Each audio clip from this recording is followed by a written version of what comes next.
Communicators। नमस्कार साथियों, स्वागत है आपका LPCPS पॉड टॉक के इस विशेष अंक में।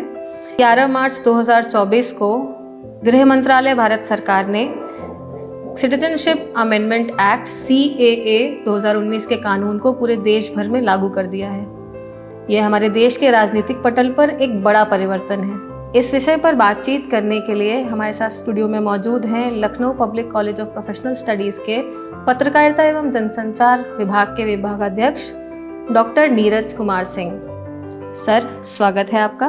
शुक्रिया प्रियंका। सबसे पहले तो क्योंकि जैसे मैंने CAA का जिक्र किया, मैं आपसे जानना चाहती हूँ सर कि सिटीजनशिप अमेंडमेंट एक्ट है क्या। आप हमारे दर्शकों को थोड़े से सरल शब्दों में ये समझा पाएँ अगर तो। और उसके अलावा मैं ये भी जानना चाहती हूँ कि ये बिल पहली बार हमारे देश में कब पारित हुआ था। प्रियंका जी, ये बहुत ही एक मूलभूत सवाल है CAA को लेकर, क्योंकि इसको लेकर बहुत सारी भ्रांतियां हैं और हमें ये समझना होगा कि एक कानून के तौर पर, एक एक्ट के तौर पर, एक या फिर एक अधिनियम के तौर पर ये क्या किस तरीके से काम कर रहा है। चूंकि आपने अपने सवाल में ही जिक्र किया कि ये 2019 में कोई इस तरीके का मसौदा आया है, तो मैं आपको यहाँ पर बताना चाहूँगा कि जो नागरिकता संशोधन अधिनियम जो है पहली बार भारत में 1955 में आया, जिसको CAA 1955 के तौर पर उसको माना जाता है। और उसके बाद से 6 बार इस अधिनियम में संशोधन हो चुके हैं। वो 1986 से 1986 से ये संशोधन शुरू हुए, फिर 92 में हुआ है, 2003 में, 2005 में, 2015 में, और फिर उसके बाद में अभी जो हालिया जो संशोधन है वो 2019 का है। जो वर्तमान सरकार है, इस वर्तमान सरकार ने 2019 में इस कानून को संसद के पटल पर लेके आए थे, जहां पर पहले राज्यसभा फिर लोकसभा से इसको पारित किया गया और फिर राष्ट्रपति का पास में इस कानून को भेजा गया। जो वर्तमान सरकार है, ये सबसे पहले 2016 में इस मसौदे को लेकर इसने चर्चा की थी, फ्लोर पे ये आया था और एक कानून के तौर पे पहले राज्यसभा और फिर लोकसभा में 2019 के अंत तक लगभग इसको ये लेके आए थे और फिर राष्ट्रपति के पास में भी ये हस्ताक्षर के लिए गया था। और जैसा कि आपने अपनी बात की शुरुआत में कहा, 11 मार्च 2024 को ये कानून पूरे के पूरे देश में लागू हो गया है और जो एक तरीके से एक 6वां संशोधन है, जो हमारा मूल कानून था 1955 का, उसमें ये 6वां संशोधन है और जिसके तौर पे कल जिसे पूरे के पूरे देश में लागू किया गया। सर, मेरा दूसरा सवाल मेरे पहले आपके जवाब से ही निकल रहा है कि सिटीजनशिप अमेंडमेंट एक्ट कह रहे हैं इसको, नागरिकता। तो नागरिकता को लेकर के भारत में जो मौजूदा कानून हैं और इस कानून के पारित होने के बाद कोई क्या नया परिवर्तन होने वाला है, उस पर थोड़ा प्रकाश डालें।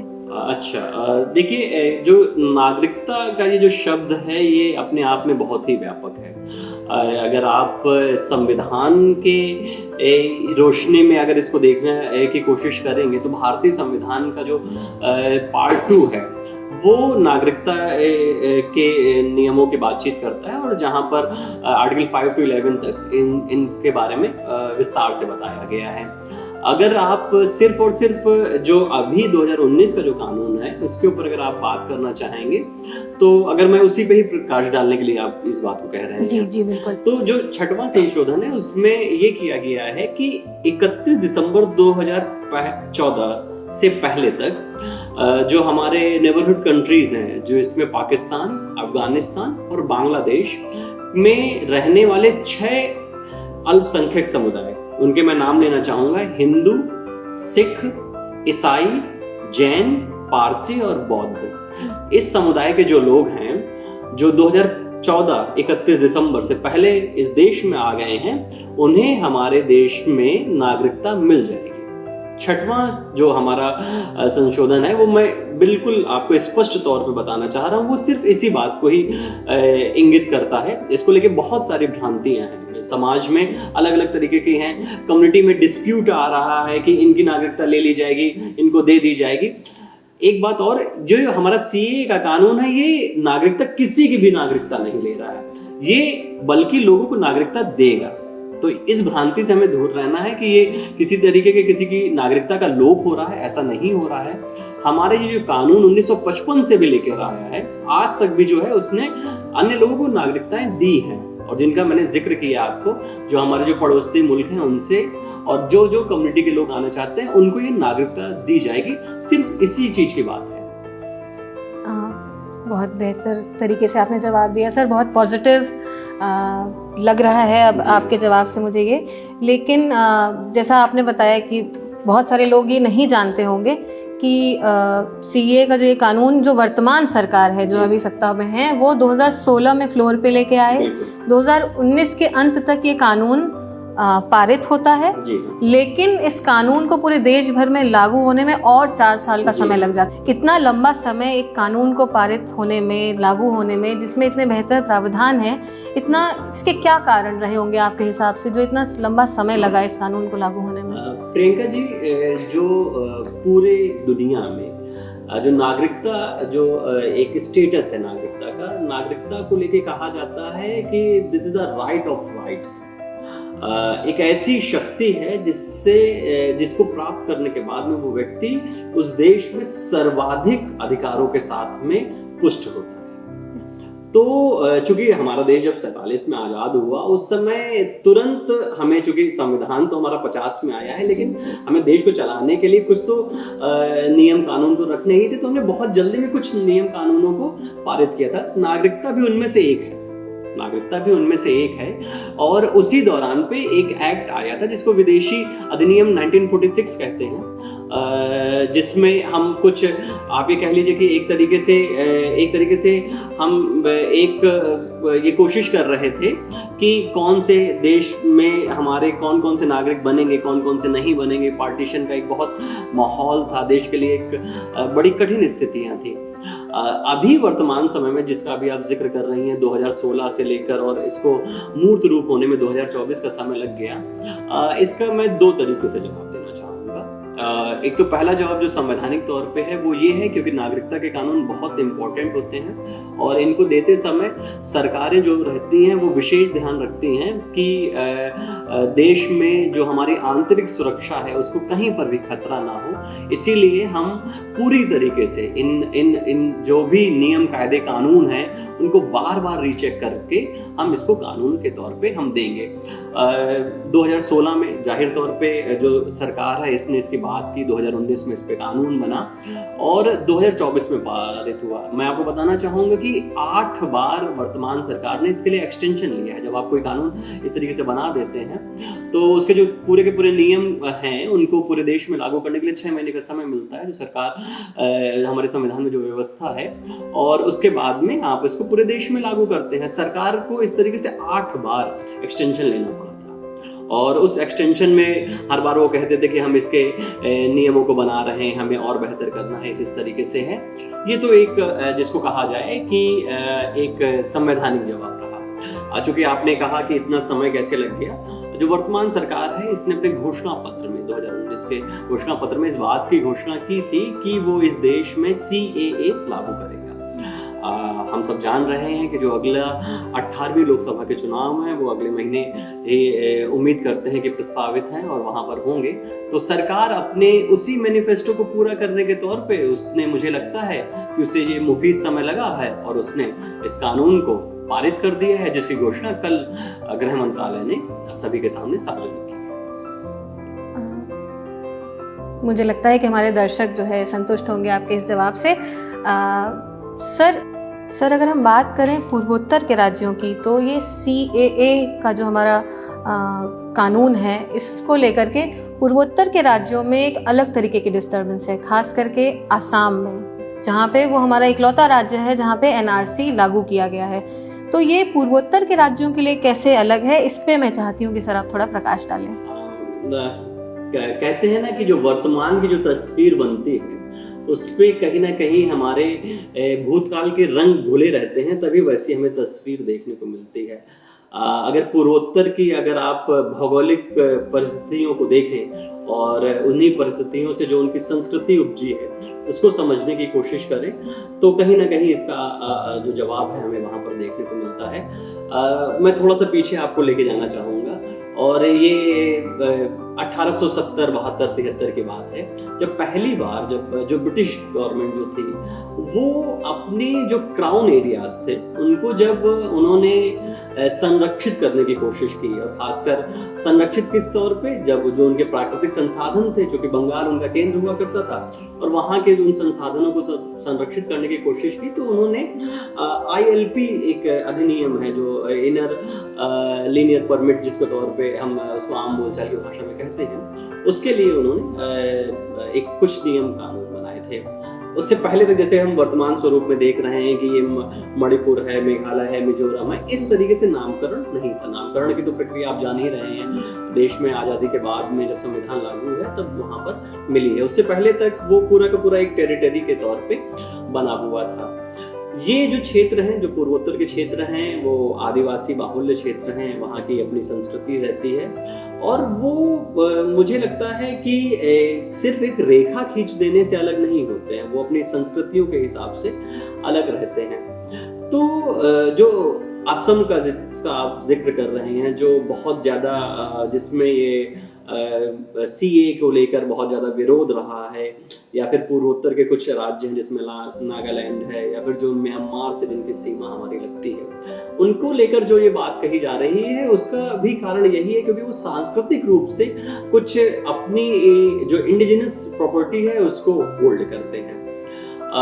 असम के उदाहरण के तौर पर हम देखें तो असम के जो स्थानीय लोग हैं, और या फिर पूर्वोत्तर के जो भी लोग हैं, वो इस तरीके के किसी भी तरीके के इमिग्रेशन के खिलाफ, वो धर्म के आधार पर इसको नहीं देखते हैं। उन्हें हिंदुओं से भी थोड़ी सी तकलीफ है, उनको मुसलमानों से भी तकलीफ है, या फिर कोई और भी समुदाय का कोई आता है तो उन्हें तकलीफ है। क्यों? क्योंकि वो जो अपनी परंपरागत जो उनकी संस्कृति है वो उसके साथ में रहना, क्षेत्रीय संस्कृति को ज्यादा, बिल्कुल क्षेत्रीय संस्कृति के साथ में रहना चाहते हैं। जैसे कि त्रिपुरा का एक उदाहरण है। त्रिपुरा में ऐसा लोग वहाँ के कहते हैं कि जो बांग्लादेश से जो लोग आए हैं उन्होंने हमारी संस्कृति को कुछ डिस्टर्ब कर दिया है, और जो हमारी जो लोकल जो इंडिजिनस जो पॉपुलेशन थी, जिसको त्रिपुरी कहा जाता है आम भाषा में, वो उनकी संख्या कम हो गई, और जो बाहर के लोग हैं उनकी संख्या ज्यादा हो गई। वो राजनीतिक रूप से पावर में है, सत्ता में है, और जो उनके जो वहाँ के मूल निवासी थे उन्होंने कहा था कि हम तो बिल्कुल हाशिए में चले गए।